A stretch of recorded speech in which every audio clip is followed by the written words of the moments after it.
So, Kim, this is very special because we making this video for our students when they come to their first certification and they're preparing these final case studies for their parts therapy facilitation certification. And Yes. we're doing this, can you believe it? It is 10 years now that we brought this certification into South Africa. I'm very proud Wow. because I Yes. love this technique so much. And Mm-hmm. you have this amazing task almost for all this time to assess the case studies. So Yes. today we're tapping into your knowledge of how can we assist the students, what to look out for when they transcribe the case studies and submit it for your assessment. So let's just jump right in and let's dip into your experience and tell me what should the student look out for when they submit the case study? Claudia, yes, it is a wonderful experience. And I think with all opportunities, the first step is how you approach this process.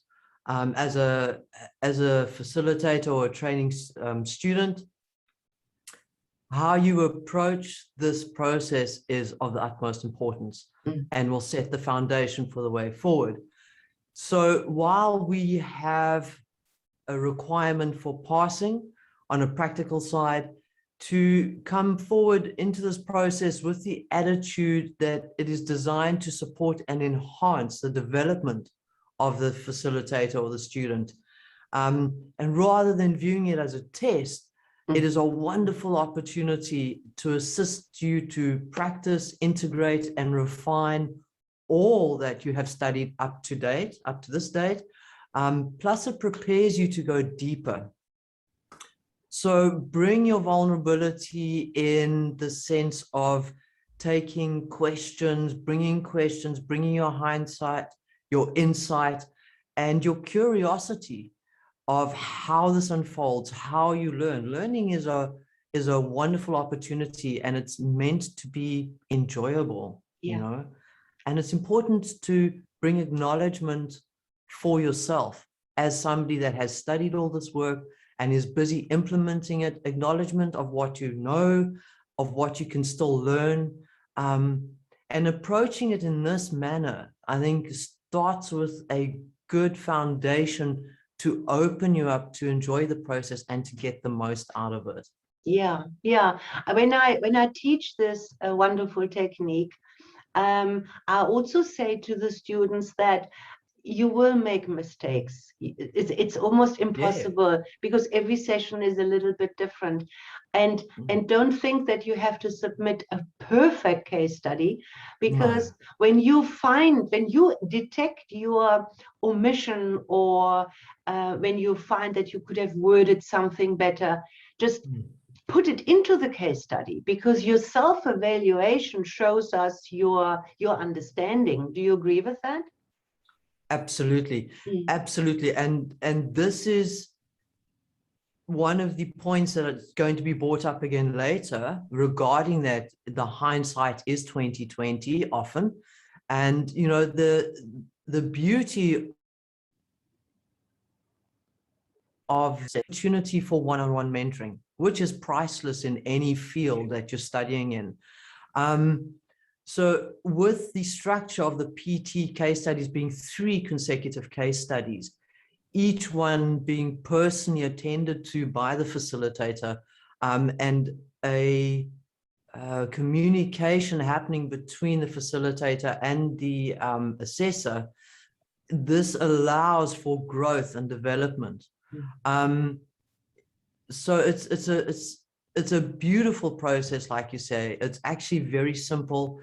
And the amazing thing about the way this has all been set up by SCI is it has been designed to support the students in becoming the best that they can be.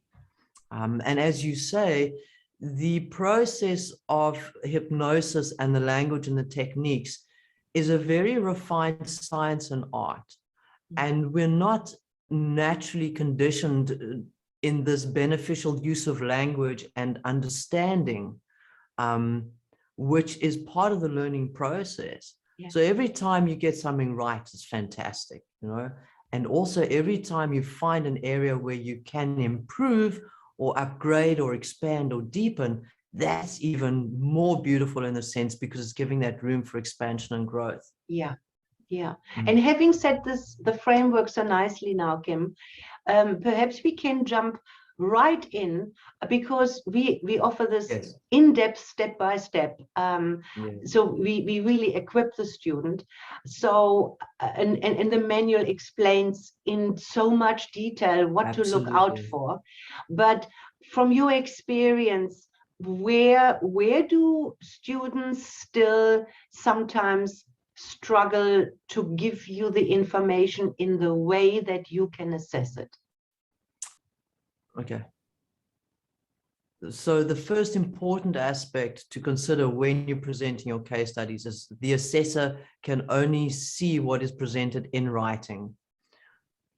For the facilitator to ensure that enough information is brought forward to give me an understanding of their pre-talk, their approach that they're taking with the client, to show the foundation and the groundwork for the session forward, is very important to start with. Bringing with you the understanding that the more that you provide, the more that you explain or present to me as a facilitator or the assessor, the more you present to the assessor, the more the assessor can comment and guide you. The process is kind of in 3 steps, if we look at it. When you submit your case studies, you've got your side techniques, which you have now spent a few months learning, and those techniques are wrapping the body of the session, which is the PT steps, into it. So you've got the side techniques, you've got the body of the work, which is the PT steps. And then the third aspect here is the languaging of the client-centered approach. So when you're presenting your case study, take it and look at those aspects. Make sure that the techniques with the pre-talk is in detail enough to show your understanding, to give the assessor a background to the case study. And then look at the step process.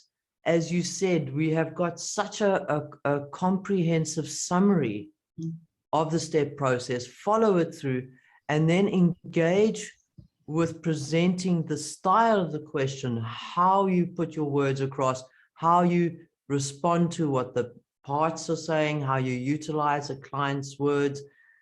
These are 3 aspects which are very important. Yeah, so the more you give, the more you receive. The easier it becomes for you to understand, and so kind of climb into the session as if you were there. Okay, within what the student should look out for within the steps is the wording use. This terminology or the step process has been very clearly presented in the SCI summary, and it is formatted from years of knowledge and dedicated experience and understanding. I was thinking about it today. It's in a way 3rd generational, because there was Roy Hunter. Roy Hunter learned it from Charles Tebbets. his predecessor, and now you've got your input also. So this is a lot of real life experience and deep consideration. Yeah. So use the steps, the wording, because every time you actually use them, write them down, you are training yourself, you're learning. Yes. This process is making it easy for you to learn. It's engaging all your senses, and it's repetition. Yes. And it breaks it down so it's easy to assimilate. Yeah. So the first thing to be aware Mhm. of is to use those words, to use them as they're presented. Yeah. Yeah. Okay. So as you in your mind go over the steps, where do students sometimes hit a speed bump? Is it in the mediation, or is it in calling out the parts, or is it with the ecology checks? Yes, no, I'm just looking at how best to formulate this. So taking it that the students use the summary that has been presented and the template, all right, because those both help assess, then the first place I would say that a student should take notice of is when they're initially calling out the parts, to take the time to listen to what they say, to follow again the question format, and then to pass it back for response. One of the biggest places that can be expanded on is, and we were talking about this last night, for this facilitator or student facilitator to refrain from finding the solution or presenting a solution. This is the biggest trick. So to approach, it's such a beautiful modality because it's so simple. Actually, if you follow it and break it down, it is so simple. And if you approach it as a mystery, like a mystery map, it's actually a treasure map. And the parts, what they're saying, their words are clues. And all you do is you walk that path. Yes, I love that. I love that. Yes. And it presents, it leads you to the treasure. Yeah. Yeah. So that would be my first consideration, having obviously followed the steps as they're presented, to make sure that you are listening to what they're saying and feeding it back, letting it, and be curious. Yeah. If you're looking at it, point, you see, we coming from different angles here. I only see the students in the classroom when they're first are introduced to the technique, and you assess when they have really gotten into it. And what I find in class, and I don't know whether that reflects in the case studies, is the student then just goes along the process, and when information is being delivered, they sometimes continue without actually fully understanding what they have heard. And in class, I say, how can you follow that path of curiosity or that treasure hunt, if you saw one, if you don't understand the answer? And it is so simple and so permissible to ask and be humble with the parts and say, oh, could you please expand on that? I don't understand it. What do you mean with that? How must I understand it? Exactly. Yeah. And if you take this into general life, for instance, and you meet someone or you want to explain something to someone, when we ask questions, explain to me what you mean, or tell me more, or how do you see this? That is building rapport. It's also bringing more information out. And it's vitally important. And it becomes magical and mystical because the way things are resolved in such incredible, unique beauty with this process is an absolute glorious experience. And it allows us to also realize within ourselves in our own lives that in truth, we do have our own answers within. And that is priceless. Absolutely. It's that authenticity. It's that authenticity I often speak about, that because of the client-centeredness that we advocate, that makes the inner change for the client authentically theirs, and therefore it is far easier being realized, if that's a good word. I also want to say quickly that when we ask questions, and it doesn't matter how many we ask, clarity is very important for the facilitator. Yes. You know, in a way, the parts have their own personality, and they also Yes. have similar needs like a human being. They want to be heard. And Yes. by asking, there's a lot of rapport building going on. Mm. And that also offers the part almost as if, because they didn't have time to reflect on things, because they were sitting kind of isolated somewhere in the consciousness of the client or in the Exactly. unconsciousness of the client. And by being asked, a lot of insights, as crazy as it sounds, may Yes. even come up for the part. And rapport, they're being heard, and my opinion and my role for the client is very important. And so I think by asking questions, by being curious, it enhances and makes the whole mediation process a lot easier and richer. Yes, absolutely.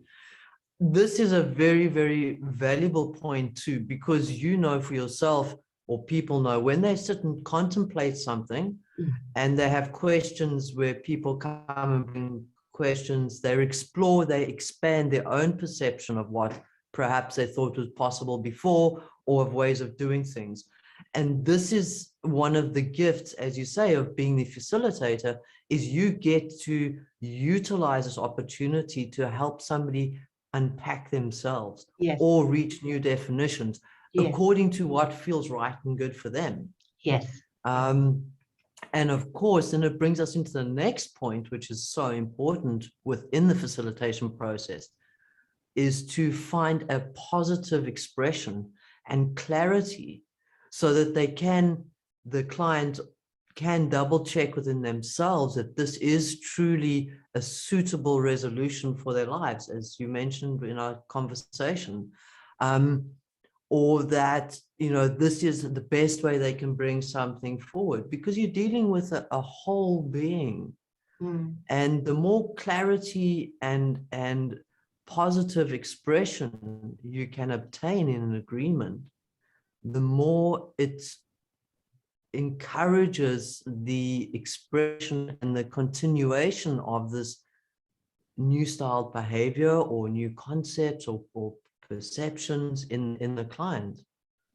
Yeah. So am I understanding you correctly that you support when I say, because the client is now in a state of hypnosis, that means that to a degree, their conscious, logical, analytical faculty is momentarily bypassed and is only available for what the facilitator offers the client to focus on. In other words, we don't look at the complete holistic life of the client in the session.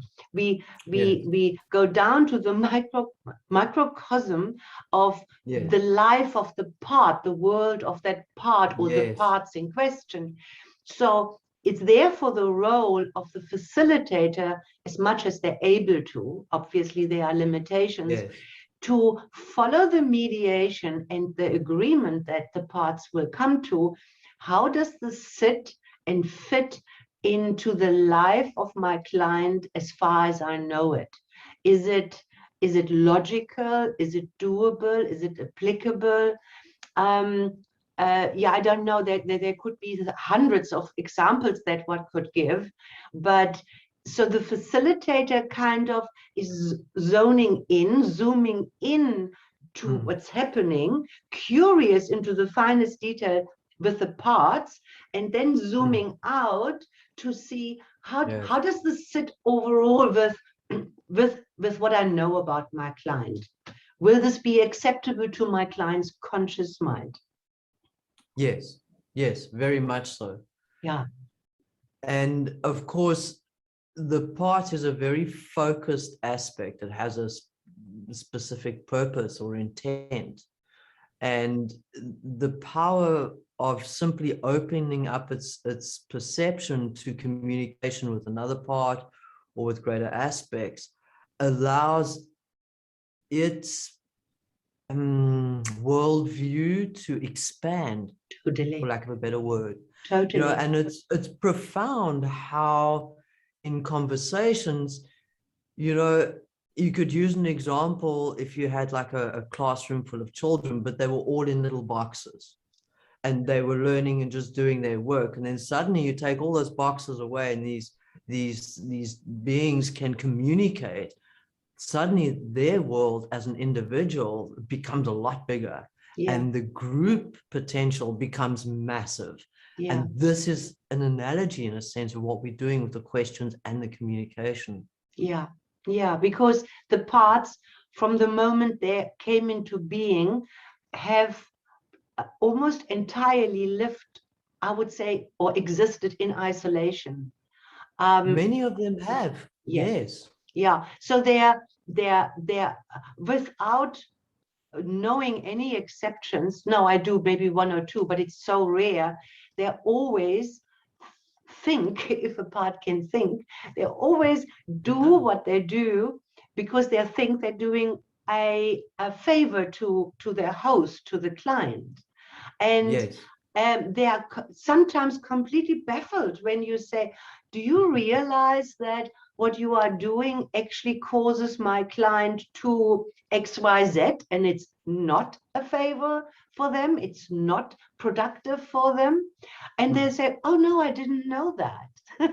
Yeah. And many times that is enough for them to go, wait, hold on. Yeah. If you're 7 years old and you're trying to solve a problem or achieve a feat that takes like a 25-year-old or takes two people, but you think you're only a 7-year-old on your own, you have limited options. Yeah. But suddenly, if you realize, hold on, I've got a 25-year-old and I've got a big brother or sister and I've got whatever it takes, you are then able to, oh, wow, Yeah. do things differently. And it's like that, because like you say, their intention is so frequently to benefit the client. Yeah. And it's just allowing them the opportunity to find and explore a broader purview of how to do this. Exactly. In a way it suits them. Yeah. So by engaging in this communication and asking relevant questions to the parts in order to gain clarity, and the clarity helps the mediation facilitation. We often also find that the parts simply don't know yet, as you just pointed out. They just don't have an answer.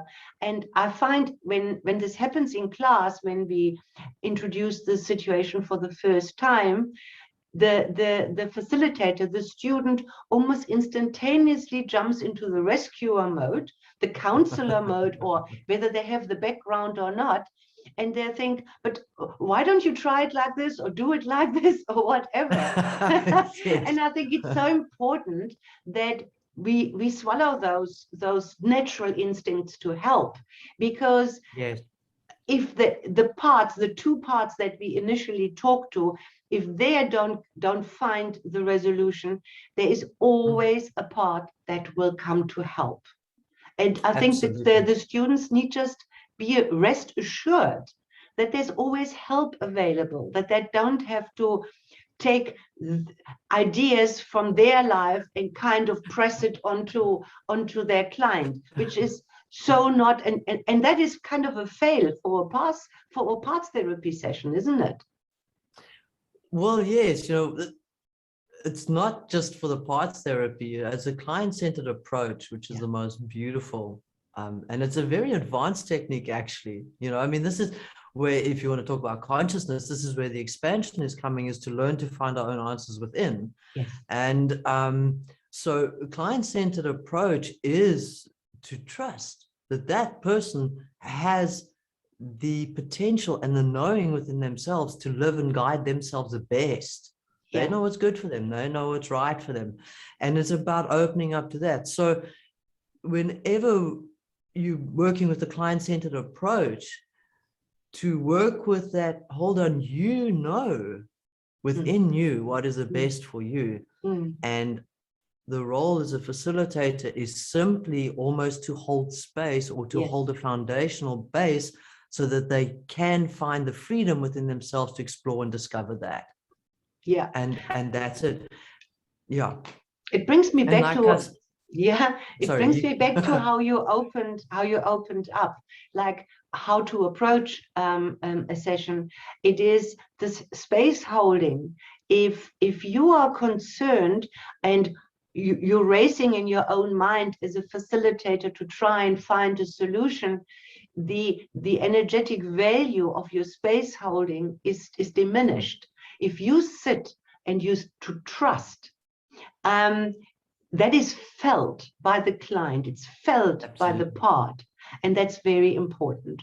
So is there anything else that you think you want to point out when it comes to the mediation and coming to the agreement? I feel that for now, we've covered a lot of it. Yeah. You know, to be open, allow the parts to communicate, be curious.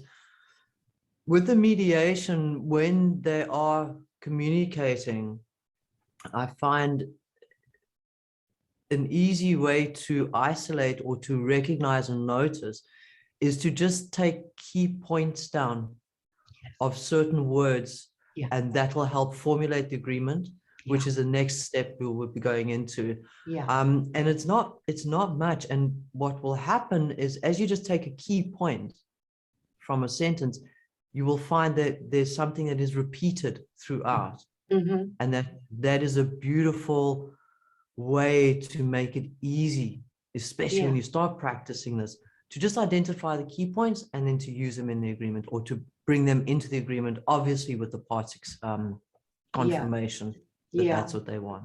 Yeah. So let's fast forward a little bit to Yes. where you have had a successful mediation, and it seems pretty obvious to the facilitator that the parts have arrived at a new level of understanding, a new foundation, which could be working together or helping each other, or changing their job or role, even changing their name, changing their function. Or what also sometimes happens, kind of say, look, I'm out of here. What I'm doing is not beneficial for my host, the client. And even though we may never dismiss a part as a facilitator, either a higher part may, or the part may itself decide to leave, which I do address in class by saying, if I look at my client as a holistic being that is 100%, and if a part now decides to leave, there is a void, there is something missing. So not only how do I fill this up, but maybe inquiring with the part, because usually they have given a lot of energy and effort into fulfilling their job description, so to speak. 100%. Huh? Yes, and by realizing now that they did more harm than good, and they come to the realization, or they're being told by a higher part to kind of leave, I usually encourage the clients to communicate with the part whether they don't want to consider using this amount of energy and effort, maybe doing something else for the client. Yes. Is that coming up in the case studies too? Do the students do that? It's a very valid point. So as you say, the client is a whole being, and when these aspects decide to change, or to maybe some of them choose to dissolve, a beautiful way to recognize and honor them is to thank them, because they've all played a part of value to the client in whichever way they have been. And what they can do sometimes is they can choose to merge with another part that is present in the conversation. In other words, simply to take their energy value or energetic value and to benefit the one that is now going to almost take over their aspect. That's one way of doing it, which is great. Yeah. Especially if you come from the point of view that everything is energy and it's the expression of that energy, Yeah. which can be changed, the energy stays the same. So Yeah. merging is a great way. It's an offer. And you can, if a part comes and says, oh, I see what I've been doing is not great, and I don't want to do that anymore. I think I should just leave. I feel it's always good to say, well, would you like to take on, like you say, another role, or another job, or would you, like to merge? Because they do have value in their presence, in Yeah. that Yeah. unity as Yeah. an individual. Yeah. And also maybe what could be of value to mention is when we interact in the communication with the parts the way we have been describing it, and the rapport is there, by simply offering kind of a class of all responses to the part. You Very could do important. this or this or this or this, or you could leave as you suggested. The part become very very strong in themselves. So it's not like, Yes. if I make an open-ended suggestion, it's not like I'm going to sway the part. If I make, look, we teach our students how to make suggestions, obviously. Very important. So the part will be, there's a certain determination. That's what I'm trying to say. If the part is determined to leave, then despite you offering, they probably will. But they could not Absolutely. consider doing something else, because again, it's kind of a learning process. Oh, I didn't know that I could take over a different function, or could help the other part doing whatever. Yeah. Exactly. Yeah. Exactly. Exactly. And Yeah. also, if you show appreciation for the part, and the role it has played in the client's life, or the job it's taken in the client's life, even though if it's changing its job, appreciation for the part will encourage it Yeah. to perhaps play more of a positive role in the client's life. Yeah. And this is also valuable. Well, it's just like a human being. I mean, if we are Exactly. appreciated, once the Yes. agreement is kind of reached, or the facilitator assumes that the agreement is reached, then comes the very important process of making sure that we summarize it correctly, so that Yes. the part recognizes what they are willing to do or wanting to do from now on. And then I mean, we can only emphasize this maybe one more time on this platform, to ask, are you satisfied with this agreement reached here today? Is such a potent question, much more potent than to say, are you in agreement with the agreement? We sign agreements with the banks because we have no choice. And this is definitely not what we want to happen within our client. That a part says, okay, I better kind of, collaborate here. It's the The best deal I question, could are you get. No. satisfied? Yeah, Yes. yeah. And do the students stumble over that step of ensuring that the agreement is understood and accepted and the parts are satisfied? There can, when a student is getting ready to go into those final stages of the PT steps, to take time is vitally important. Yeah. So when you look at it as a process, like you say, you've got your clarity of the agreement from the parts. To check, it builds on. You build on. You go, are you satisfied? Yeah, being satisfied is important with something like you just said. And then, of course, you're going to accept it. These are very subtle differences of layers of depth and solidity, which will build an agreement that can be sustainable and stable for the client And supportive. and supportive, and also expand. Mm. It's profound the amount of room that the correct structure and sequence will allow for a client to go and to grow and Yes. expand with. So yes, those final steps, the step 9, the first ecology check, the second ecology check, and step 10, even though it may look like repetition, it's really good to keep in mind that within trance, experience of time is very different. Totally. All right.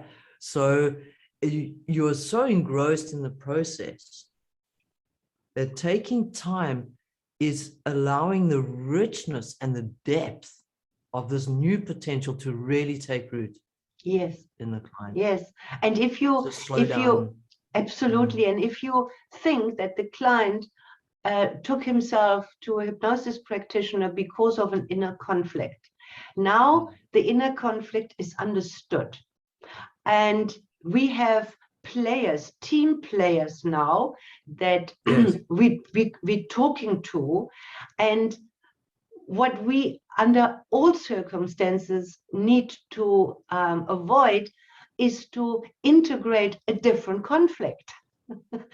Absolutely. a new different conflict, you know, because that's why the humbleness and the vulnerability of the facilitator to keep on asking in relevant ways.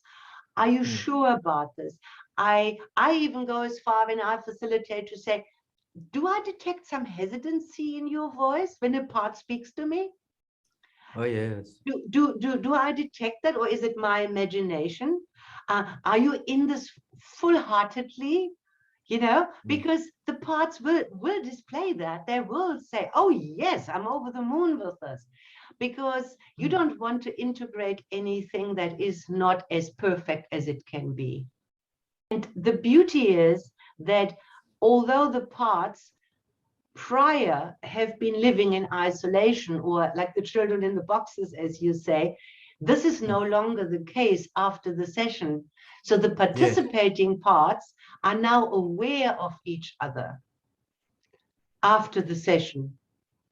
Well, you see, this is one of the very sometimes unobvious but huge benefits of simply opening up the parts conversation.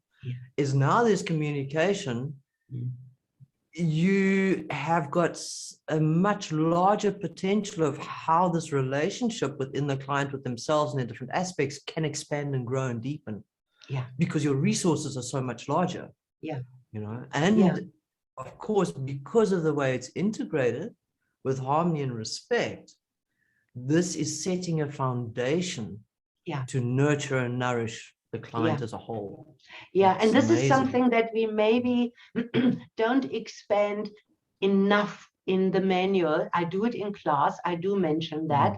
But when you now come after the ecology check and you've done, we may want to spend a little more time on the integration process, but to also with the post-hypnotic suggestions and maybe during trance termination, remind the client that they now have an inner team that is supporting them, because they are not dipping away out of the conscious mind of the client. In fact, I could imagine that in the days after a session, there might be a lot of internal dialogue happening between the client and the parts, because let's think about this, the client's brain and the chemistry is still hardwired to operate in the old ways. Right? So the old triggers are there, and the body or the brain or whatever it is may still instinctively kind of want to react in the old way, but there is a support team inside.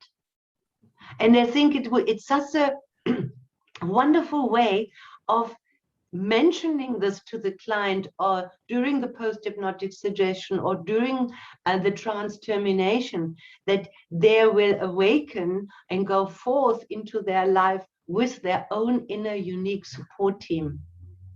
Yes. Yeah. This is so valuable. Yeah. And the clients came because of an inner conflict. And I'm sure people can relate to what it's like when they have one side of them or one part of them wanting this, another part wanting that. And the inner dialogue, how it feels within us to have Yeah. that conflict.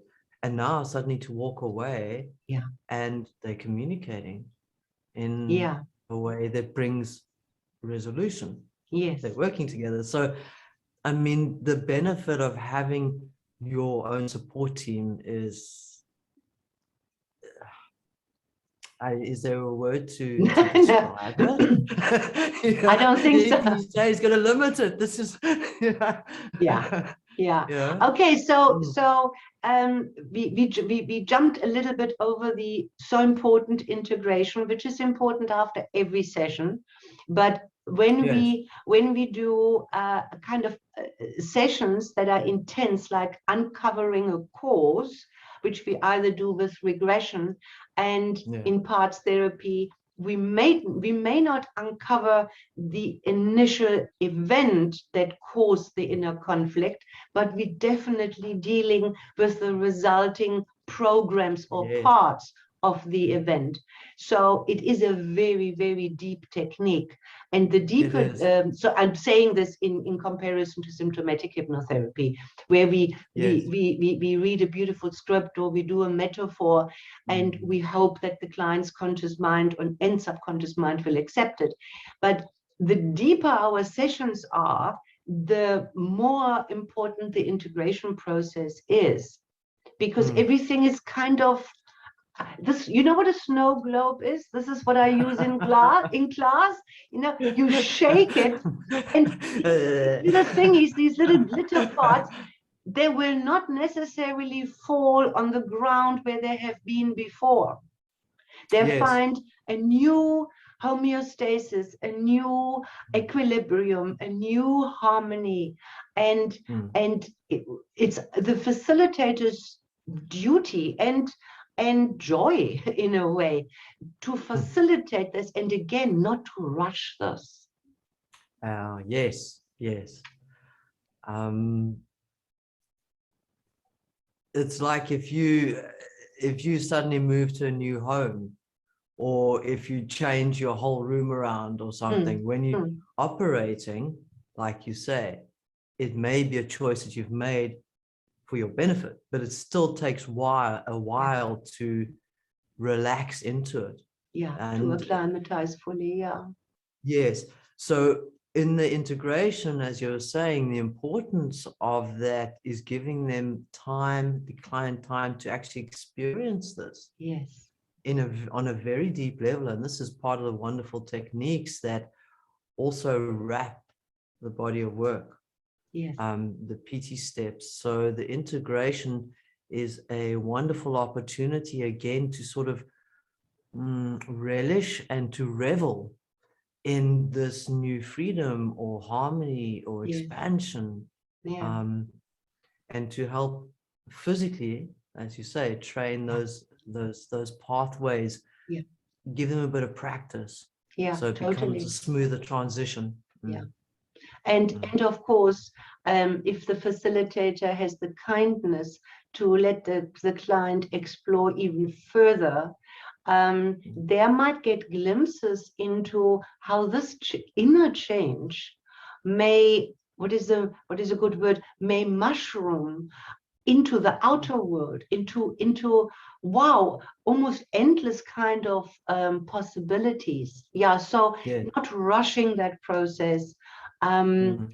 because I find when the students are new, they kind of, when the process is done, kind of, oh, I've done it, thank God. Yes, Which is quickly, understandable. get out now while we're ahead.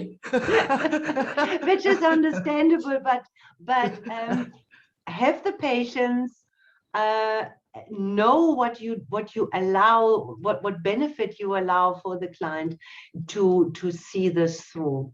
Okay, so I wonder whether we shouldn't wrap up, and whether you have kind of a last comments to our students, for this process of submitting the PT case study? Well, first, just before we wrap up, I'd like to include the trans termination. Okay. And just after trans termination as being vitally important too, because you've integrated, you bring them out slowly so they can slowly come back into themselves, and be aware of that time frame just after trans, Yes, where there's a lot of course. suggestibility still, Yes. and just allow them to rest into it. Yeah. So the process is not complete until after that termination. Okay. Yeah. In regards to the PT process, it is a profound technique. It is actually very simple, and it has huge potential to increase the quality of people's lives really Totally. easily and in the Yeah. most magical ways. And it's an absolute honor to work with people that do it. Yes, yes. And we are so blessed to have you with your wisdom and your dedication to work with the students. So yeah, so famous last words then? Well, the technique is set up in a structure, but it's brought to life by the individuality of the facilitator Oh, that's beautiful. and the student. That's beautiful. That's wonderfully said. Yeah. And last words from my side, it's practice. It's practice, practice, practice. Yeah. Yes. I mean, anything that's new, you're gonna be more concerned what's going on in your head and in your being when you facilitate. And only with sufficient practice can you forget about yourself and become of complete service to the client. Yes. Good. Yes. All right. So they shouldn't And just submit the very first case study there, the very first session they are submitted. They should do a few before they do that, right? Yes. Practice a bit and prepare before. This is a technique you can practice while you washing dishes if you wash dishes. Yeah. You can read over it before you go to sleep. You can feel it within yourself. You can understand the steps. Do it with yourself. Absolutely. Do it. Yeah, 100%. Yeah. Yeah. Yep. Yeah. All right. Thank you. Thank you. Thank you. This is it for now. Thank you, Claudia.